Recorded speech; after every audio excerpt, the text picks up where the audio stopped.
I've written a letter to Daddy. His address is heaven above. Greetings from Castle Goring, from Nikki, Aurora, and from me. Before anything else, I have to tell you, my son Dima, who, as some of you might know, has a degree in business, organized for me to be given and to wear this jacket, which is an absolutely beautiful double-breasted jacket. I'm going to have to look and see what he has said about it. It is a woman's blazer plaid tweed suit jacket, double-breasted. It's by YYNUDA. I don't know if that's pronounced YYNUDA or YYNUDA or whatever. I'm sorry, I don't know. But it is available on Amazon. I'm going to ask Sean to post the link. And it looks like £1,000 jacket, and it cost £40. Amazing. So I'm absolutely thrilled with it and delighted to share the information about it. And without further ado, if Mickey will allow me to put my computer on my lap instead of her, I am going to plunge in a moment. But first of all, I'm going to ask Sean to post the details and 1 or 2 photographs which Misha took of me wearing it, so that you will see how absolutely stunning it is.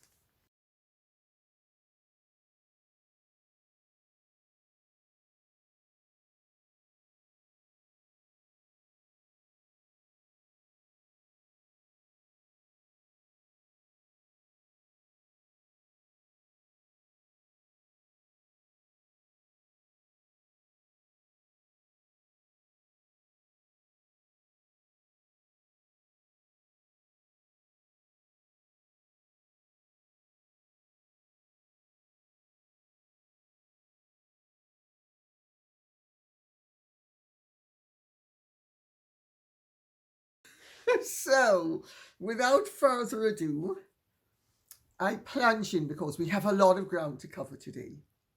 Of course, as you will know, an awful lot has been happening, but some of it has been happening behind the scenes. And as usual, the Montecito monsters have been at it again, stirring the pot, trying to get narratives that only an idiot would believe to believe them. Anyway, QPR says, Lady C, I know you don't watch other YouTube channels, but I love your reaction to a story making the rounds that Meghan is furious because she's been writing to King Charles to mend fences. And sorry, and he won't respond to her letters. Surprise, surprise. One tear left eye. And while you're at it, could you please tell us how you think Harry has reacted to the claim in Vanity Fair that Meghan has been shopping for a post-divorce book deal? Oh dear, one does have to laugh. Okay, to answer the question seriously, although it's so laughable, it's just ridiculous.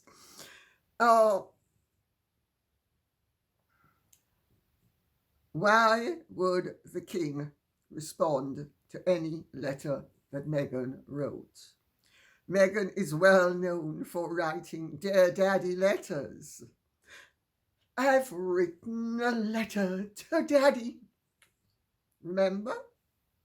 The last time she wrote a letter to Daddy at the behest of the present king and the late Queen, to mend fences with Daddy, she let the cat out of the bag and informed us that, in fact, she intended to destroy Daddy and her relationship with him. So does Meghan think that Charles is so stupid and naive that he would think, well, she's destroyed the father who gave her everything and sacrificed so much for her, and so I should rush in and let her destroy me as well? I don't think so. Also, this story begs the question, since the king would not be revealing this information, nor would any of the courtiers, where has it come from? I see a flying pig trying to land at Castle Goring, having flown over the United States of America from Montecito over the Atlantic Ocean and up, and it's by the English Channel now, and it's trying to land at Castle Goring. So preposterous, so ridiculous.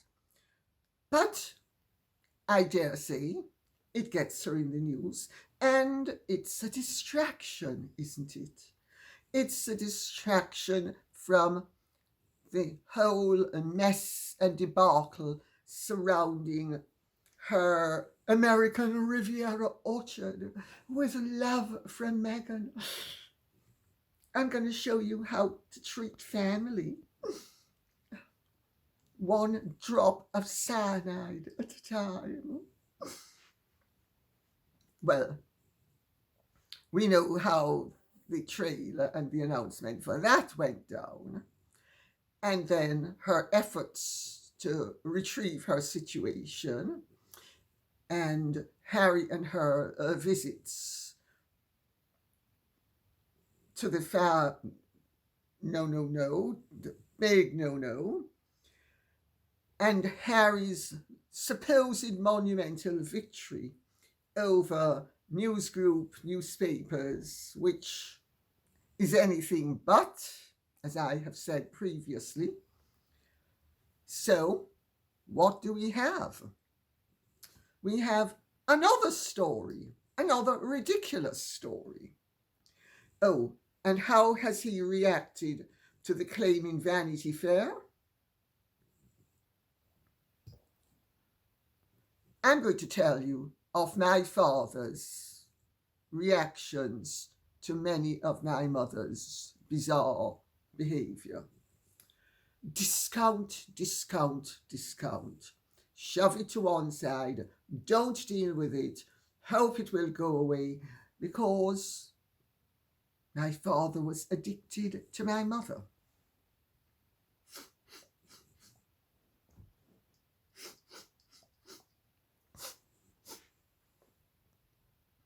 Harry has an addictive personality.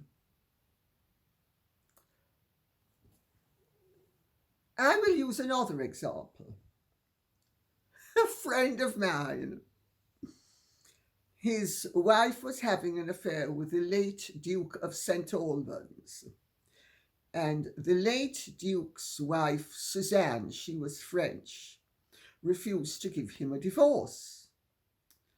So my friend's wife was caught by my friend stark born naked with the Duke of St. Albans. And she, the wife, said to him, oh, mentioning her husband's Christian name, it's not what you think. Charles and I are setting up a nudists colony. He chose to believe it until he met his next wife, at which point he acted upon what he'd known all along to be the case. Of course, Meghan will deny it. Meghan has already denied it. Meghan has even claimed that she wouldn't need to approach publishers. They would approach her. Yeah, of course. A publisher, a reputable publisher, even a yellow journal sort of publisher is going to approach her and say, oh, we know you're happily married and we know you love H so much that you're going to put Romeo and Juliet to shame. But when there's a divorce, do you think we can have a book deal with you? The implausibility is beyond belief. So let's move on to the next subject, which is MM. Oh, I hope it's not Meghan Markle, says, can NGN, that's news group, newspapers, sue David Sherborne for his victory speech, full of lies and half-truths? Having lived through all the drama back in the 90s, it was very odd to listen to it again. No, in a word, he can't sue them. Sorry, they can't sue him. And Rupert Murdoch can't sue him. Rebecca Brooks conceivably could sue him, but wouldn't sue him. Nobody's going to sue him, and he knows it. He's perfectly safe.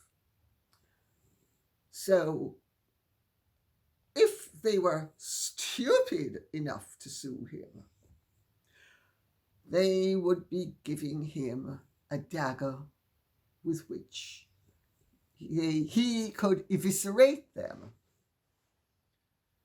Because one of the reasons why they settled was they wanted to avoid all the hoo-ha that David Sherborne and Harry were going to get up to. They knew they were going to win. The judge knew they were going to win. Everybody knew they were going to win. Oh, they might have won, they being Harry and Tom Watson. Remember Tom Watson? Carl Beach, the convicted paedophile's great supporter, the one who set about destroying the last years of Leon Britton's life, Lord Bramall, and destroyed for many years the life of Paul Harvey Procter, amongst others.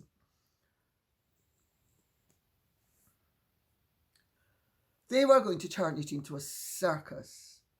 And one thing the newspaper world knows is that mud, when it's thrown, some of it sticks, because many people don't bother to use their powers of discernment to see where the truth lies. They simply go with their knee-jerk reaction. And although ultimately most people are fairly sound when presented with the facts, enough of them are unsound that really it's a fandango that nobody wants to get involved with. Let's put it that way. Anne Thompson says, if Henry hadn't been introduced to Sherborne by Elton John, do you believe all these court cases would have been started? Is it okay for Henry to release private texts without consequences, releasing private matters concerning the layout of the palace? Meow, Henry. Let's remember also, dear Henry actually shared the state of his brother's private parts with us. Now, I can't think of any greater violation than to invade not only the privacy, but expose the state of the private parts of someone you know. I mean, that is true violation. That's why they're called private parts. So private matters would be one thing, but private parts, the ultimate in invasiveness. Of course, Harry would never have done it. He wouldn't have dreamt of it. He's admitted that David Sherborne is the one who set him up. It's all there in black and white. He has admitted it. Is Elton John proud of himself? I've had the pleasure of meeting John Reid, Elton John's former manager and former great friend, to be courteous. I've also had the pleasure of running across Elton John and David Furnish. Perfectly charming. However, they have an anti-freedom of speech agenda that they push. Elton John, because he was exposed. Hugh Grant, because he was caught having exposed himself in public. I rest my case where that's concerned. Harry is the biggest hypocrite that God put on this earth, if you stop to think about it, because he thinks it's perfectly acceptable to violate the privacy, and I'm not going to mention her name, of the older woman who managed to garner his masculine head, since it can't be the maiden head, it's the opposite, and exposed her and himself in the most unseemly manner.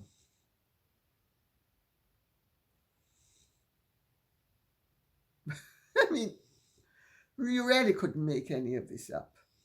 Anne Thompson says, oh, sorry, I've read that. Sorry.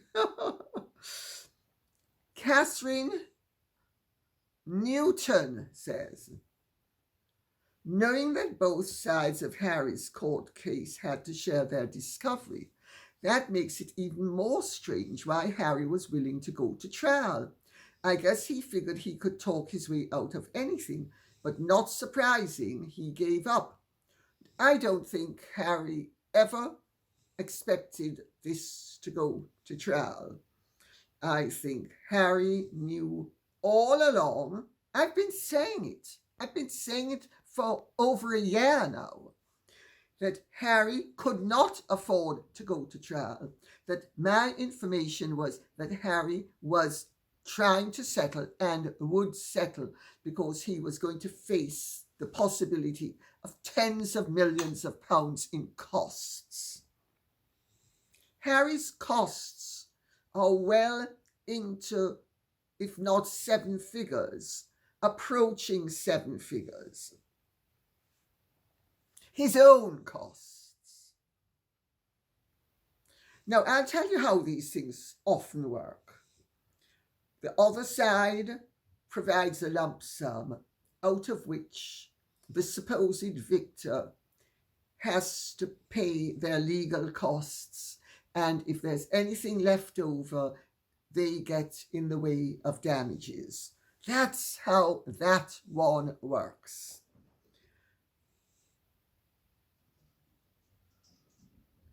He knew all along that he would ultimately have to settle. Otherwise, if the case had gone to court and it had run for 3 or 4 weeks, he was looking at 20 or maybe 30 million pounds in costs when he lost, because he was going to lose. David Sherborne tried every trick in the book to get Mr. Justice Fancourt to allow this to be the trial to be a public inquiry. And Mr. Justice Fancourt made it absolutely clear he was not going to allow David Sherborne and Harry to misuse his court in that manner. They tried it on for size.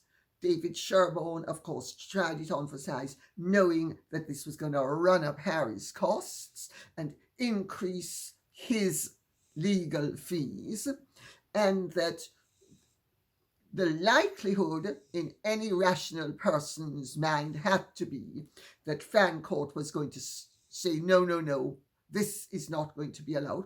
But the lawyers have already made their money. Do you see how that one works?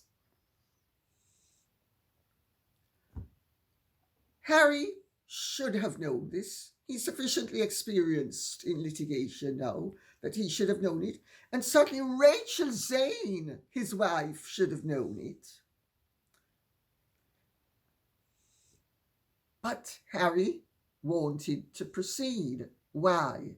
Because they were hoping that the more they bluffed with newsgroup newspapers was the more Harry would ultimately, they being Harry and Meghan in my view, not David Sherborne. David Sherborne knew the closer he took it to the wire was the more money he was going to make, and the more money it was going to cost Harry. But he and Meghan obviously, well, she's Rachel saying, I know, slap him once, slap him twice, slap him again. I know how the law works. Well,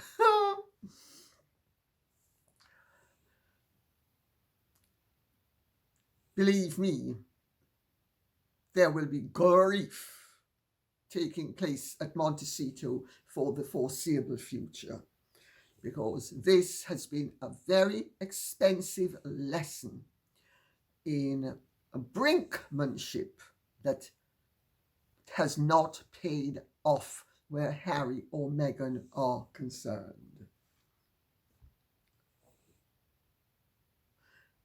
Danza says, it's a pity that the news group didn't take the offer back off the table and didn't say, we will see you in court. They wouldn't have done that, and anybody with any experience of litigation knows they would not have done that, because Mr. Justice Fancourt or any other judge would have felt that they were misusing the court system and the legal process, because they knew that they would win on most things, that therefore they would have been wasting court time.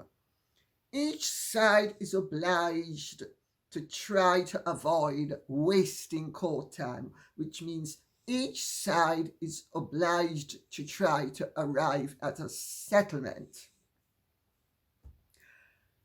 Had newspapers taken that settlement off the table, it would have ended up costing them millions, unless Harry then folded entirely, which David Sherborne would have quite rightly told him they could not afford to have happen. So I hope that explains the reality of what happened and why it happened and how it happened. It would have been disastrous for newsgroup newspapers. And remember, they are a newspaper group. They are sued all the time. They can't afford to antagonize judges, because the judge will remember the next time how unreasonable they were the last time. So they need to set, for the judges alone, a precedent of a reasonable behavior. I hope that explains it. So it's not quite as simple as people seem to think it is. And of course, most reporters know absolutely nothing except court reporters. They know something. But most of the royal correspondents and the other journalists, they have absolutely no idea of all of the ramifications and issues involved, because they're merely journalists. They've never been in the position of having to sue a newspaper. They don't understand it from the point of view of the claimant or the defendant, because they have never walked in those shoes. Unfortunately, I've had to for over 50 years. So sadly, I know it only too well. Margaret Cross says, from the statement released by The Sun, it would appear to suggest that Harry did not have a leg to stand on, and he was worried about the financial ramifications he would suffer. Absolutely. Absolutely. Harry made no attempt, A, to come to England for the start of the trial, or B, to even be available to hear to give his lawyer instructions. This emerged very clearly, and Mr. Justice Fancourt was quite rightly very annoyed by David Sherborne saying, well, because of the time difference, we can't get in touch with our client. Excuse me, get somebody to wake him up. I mean, whoever heard such nonsense in his life? As Mr. Justice Fancourt quite rightly observed in slightly different language.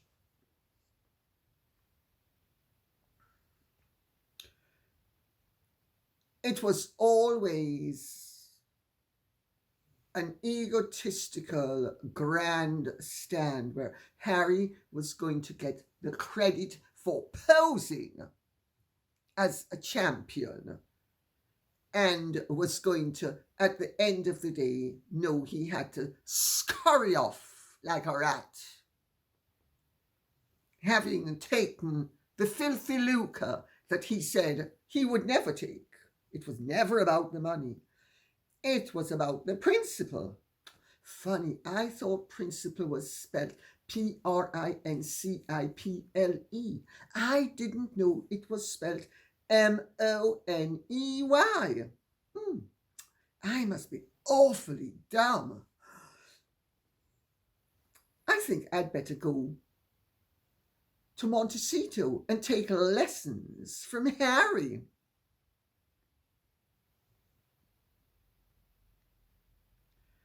J. Fraw says, hello, Lady C. The media spin on Harry's win in court has started. Chris Shipp, Sussex friendly, wrote that Harry received between 10 and 20 million pounds. Oh, yes. Piggies are flying.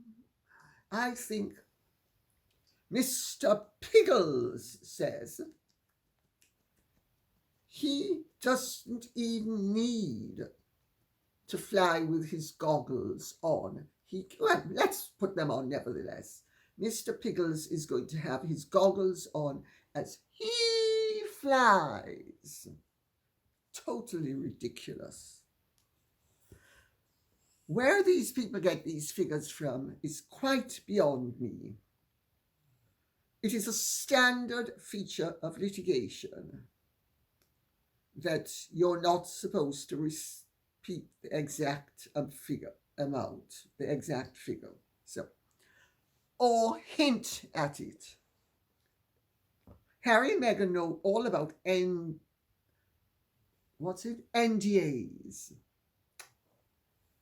They're usually NDAs attached to settlements. Considering Prince William only received 1.2 million, that seems highly unlikely. Well observed. Well observed. Despite his narrative of dragon slaying and going all the way to hold the press accountable, he took a payment at the 11th hour. What are the bongo jongo drums saying, Lady C? Will Harry donate his payout to Invictus like William did? Oh gosh, I'm telling you, so much activity today. These pigs are flying everywhere. Maybe that's the next PR puff piece.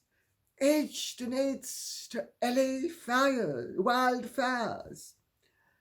Are there any legal whisperings you can share? I don't need legal whisperings to tell you, my dear. It's ludicrous. The whole thing is absolutely preposterous. Harry and Meghan, when they donate tiny amounts. The only time they donate an amount of any significance if there is some kickback benefit to them. So, and it's usually to purchase political influence under another guise, under a charitable guise. So they are actually buying influence because they are peddling in influence. That's what they have been doing according to the Archewell accounts.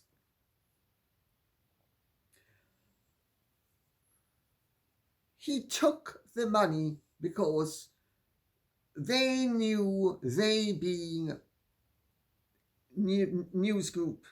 newspapers, they knew the legal bills he was facing. And an awful lot of people know an awful lot more about Harry's worth than Harry and Meghan seem to think. I mean, I have been saying for some time now that Harry and Meghan do not have the money that they are leading people to hope that people will believe that they possess. They don't possess it. I have time and again tried to explain what Harry and Meghan's realistic worth is and what their realistic disposable income would be and what their realistic capital is. And all these ridiculous figures being bandied about. 120 million from Netflix, 20 million from Spotify, 30 million or 20 million or however many million. I mean, it doesn't really matter. It's all rubbish in any event. From Penguin Random House. Yes, Penguin Random House did make money, and I'll tell you better. Harry, being no longer resident here, if he is a resident in the United States of America, and notice how I put it, if he's resident in the United States of America, he has to pay tax on any portion of that settlement that constitutes damages to him. In England, you don't pay. In America, you do. There is a double taxation treaty between the US and the UK. If they don't catch you on one end, they catch you on the other. Harry escapes British tax on any legal makings on this end. He has to pay on that end.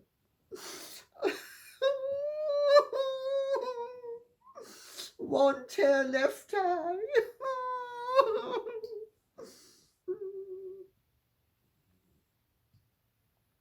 Lee Ball says, Lady C, is it possible that Harry has already worked out a comeback strategy with King Charles and the palace, and they are now involved in a detachment campaign? A pre-divorce PR strategy in favor of Harry? English-born living in the USA and just love your commentary. Lee Ball, greetings. I know the press would like you to believe that. I know Harry and Meghan would like you to believe that, because then that makes her an even bigger victim, and it makes him far cleverer than he is. It's very difficult. Oh, and I should say, and this is a notion that the Montesquieu have previously planted in the public domain. How can you be striking an agreement with somebody who won't speak to you, who doesn't trust you, who wouldn't say boo to you because he fears that it would come back to haunt him? There is no comeback strategy where involving King Charles and Harry at this juncture. And Meghan and Harry can plant all the stories they want, as is their wont, to deflect attention away from the fact that they are in serious trouble and their marriage is in serious trouble as a result of their ever-increasing failures. Neither one of them enjoys being perceived as what they truly are. No hope failures. Oh, she's going to try every trick in the book to pull yet another rabbit out of the hat. And she hasn't yet understood that she's such a rotten magician that she doesn't pull rabbits, she pulls rats out of the hat. Actually, I forgot, half the time the hat covers the rat's tails that she bought and gets stuck into her hair.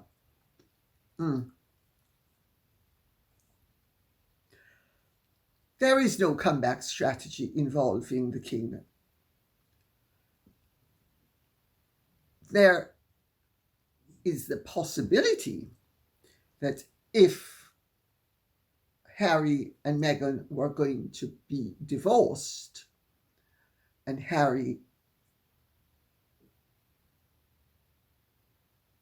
and it became, I need to choose my words very carefully, and it became expedient to assist Harry in extricating himself with minimal damage to himself. There is a team that would swing into action to ensure that Harry received as much protection as was safe to give him.